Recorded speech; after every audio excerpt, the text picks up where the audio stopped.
রাসূল সাল্লাল্লাহু আলাইহি ওয়াসাল্লামের ওই বাক্যটা আমি বুঝতে পারতাম না ছাত্র জীবনে।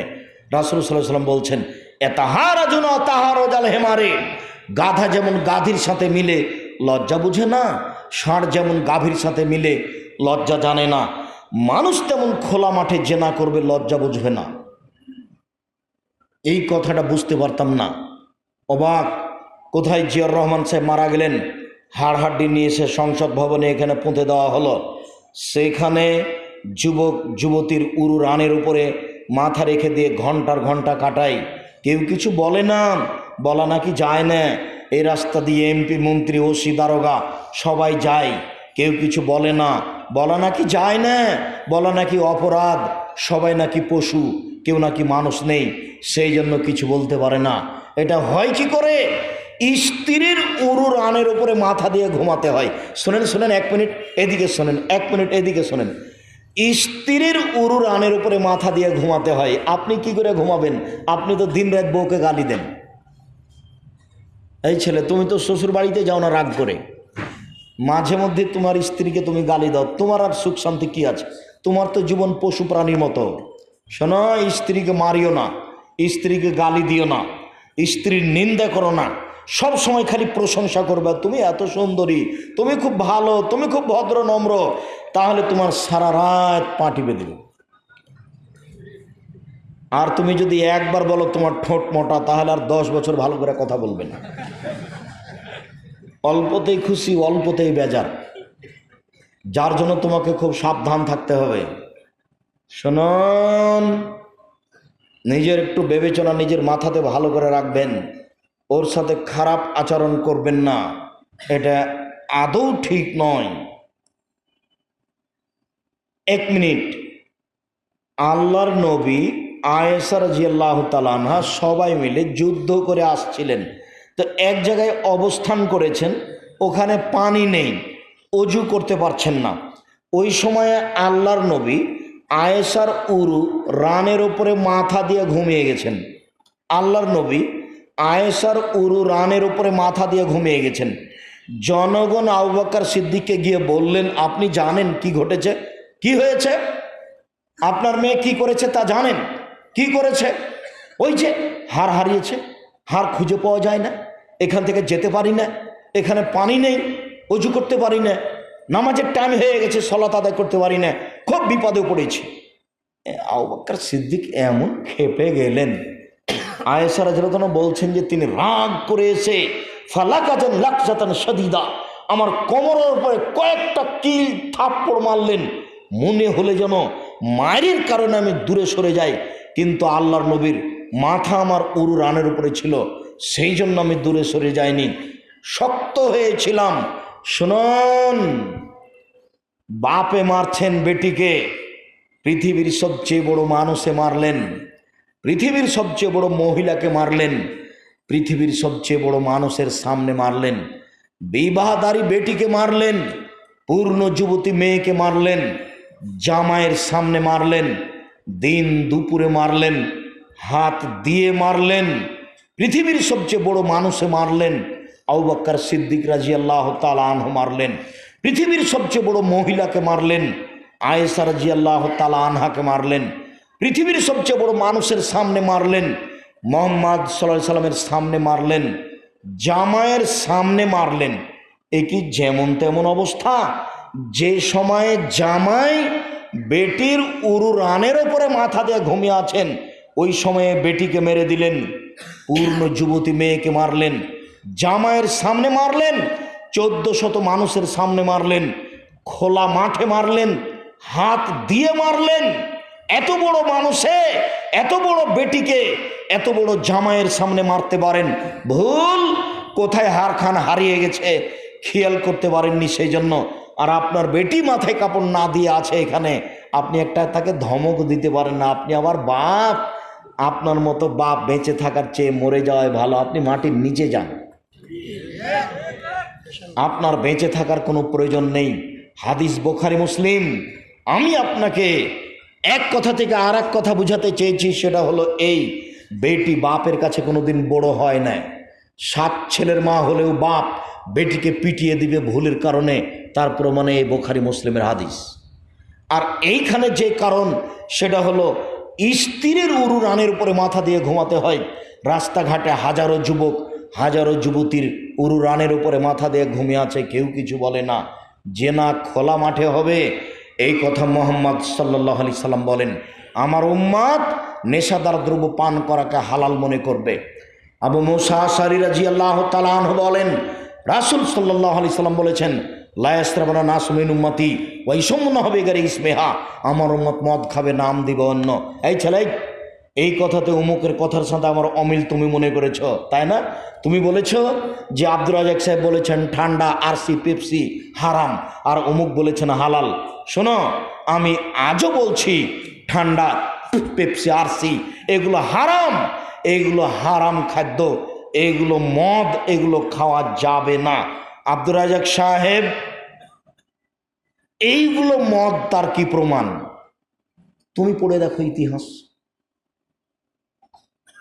এটা প্রথম কথা, তুমি এর ইতিহাস পড়ে দেখো। আরসি পেপসি কে তৈরি করে? ওরা তো কাদিয়ানি।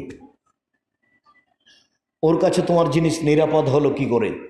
সাথে সাথে তুমি আর একটা কথা শোনো, আল্লাহ নবী বলেছেন আমার উম্মত মদ খাবে নাম দিবে অন্য। তা আমি তো বলছি এগুলো, এখন তোমার হুজুরকে বলো যে তাহলে আপনি বলেন কোনগুলো। তোমরা সবাই যদি বলো সেটা ইয়াবা, তাহলে ইয়াবা তো মদ সবাই বলে। তুমি যদি বলো সেইটা হলো গাঁজা, তো ওটা সবাই মদ বলে। তুমি যদি বলো সেটা হিরোইন, তো ওটা সবাই মদ বলে। এগুলো বলে হবে না, এমন জিনিস হতে হবে যে মানুষ খাচ্ছে কিন্তু নাম অন্য আছে, অথচ সেটা মদ।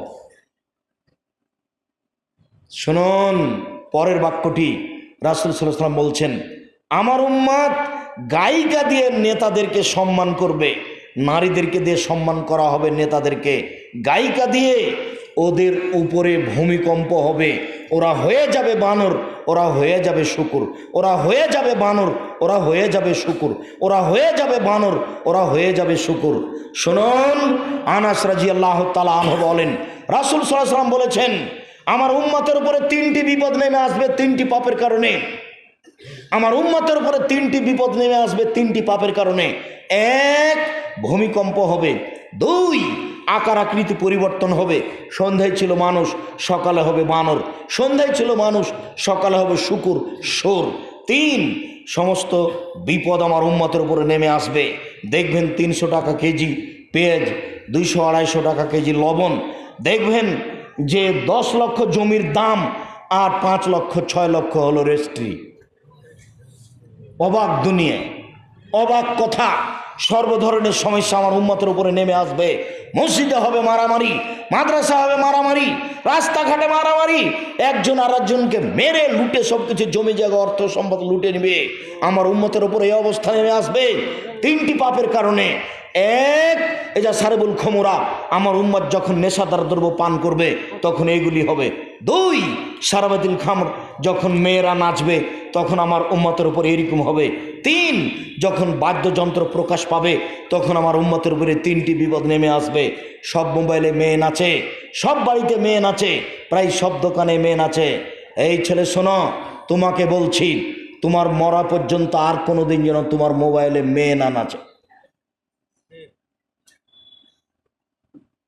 তোমাদের মোবাইলে যেন আর কোনোদিন মেয়ে না নাচে, তোমাদের টিভিতে যেন ল্যাংটা মেয়ে আর কোনোদিন না নাচে। তুমি, তোমার মা, তোমার বোন, তোমার বাপ সবাই মিলে উলঙ্গ মেয়ে দেখে কলিজা ঠান্ডা করে, বেটা জান্নাত কিনতে চায়। ল্যাংটা মেয়ে দেখে চক্ষু ঠান্ডা করে, কলিজা ঠান্ডা করে জান্নাত কিনতে চায়। জান্নাত পড়ে আছে।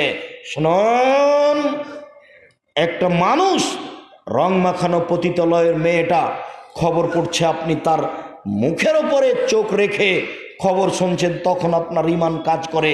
এটা কি করে হতে পারে? আব্দুর রাজ্জাক সাহেব শোনেন, টিভিতে যে খবর পড়ে সে ব্যভিচারিণী হলো কি করে?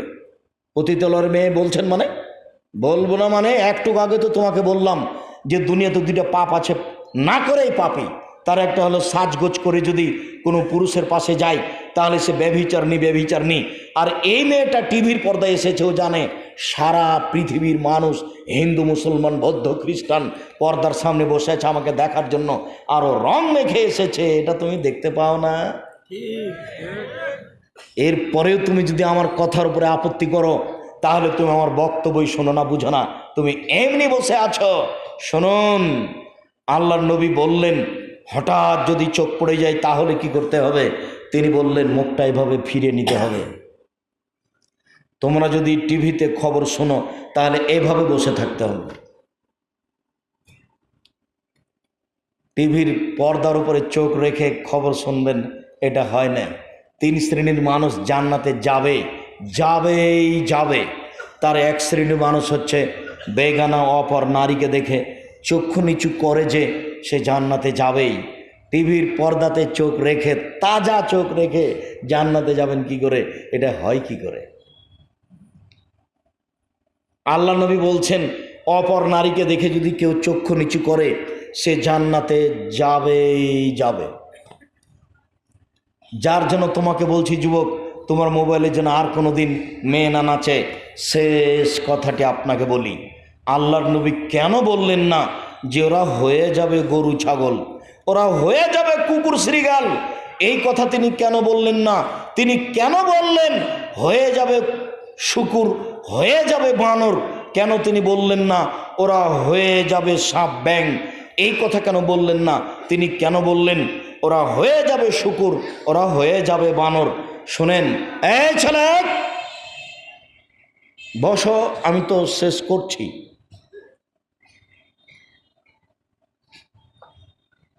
পৃথিবীতে বিবেচনাহীন একটা পশু আছে, সেটা হলো শুয়োর। শুকুর বিবেচনা ছাড়াই খায়। গরু বিবেচনা ছাড়া খায় না, বিবেচনা করে খায়। এখানে গোবরের পাশে ঘাস উঁচা হয়ে আছে, গরু এটা খাবে না। আর ছাগল তো প্রশ্নই আসে না। আপনি শুয়োর নিয়ে আসেন ওখানে, ওর বিবেচনা নেই। মানুষ যখন বিবেচনা ছাড়াই থাকবে, খাবে, তখন মানুষ হয়ে যাবে শুকুর। সন্ধ্যায় ছিল মানুষ, সকালে হবে শুয়োর। এ কথা মুহাম্মদ সাল্লাল্লাহু আলাইহি ওয়াসাল্লাম বলেন, আমি বলিনি। পৃথিবীতে একটা প্রাণী আছে অনুকরণীয়, যে মানুষের অনুকরণ করতে পারে, তার নাম বানর।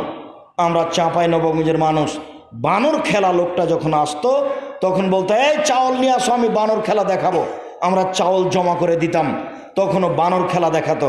এক পর্যায়ে বলতো এই বানর নতুন বউ কেমন করে হাঁটে রে? তখনও দাঁড়িয়ে ঘোমটা দিয়ে হাঁটত। তার মানে অনুকরণীয় প্রাণী হচ্ছে বানর। যেদিন মানুষ অফিসে, আদালতে, কোর্টে, কাচারিতে, শিক্ষা প্রতিষ্ঠানে, বাড়িতে, গাড়িতে ইহুদি খ্রিস্টানের অনুকরণ করবে, সেদিন মানুষ হয়ে যাবে বানর। দেখেন সব জায়গাতে তাদের অনুকরণ ছাড়া চলে না। অতএব সাবধান থাকুন সম্মানিত দিনী ভাই বোন।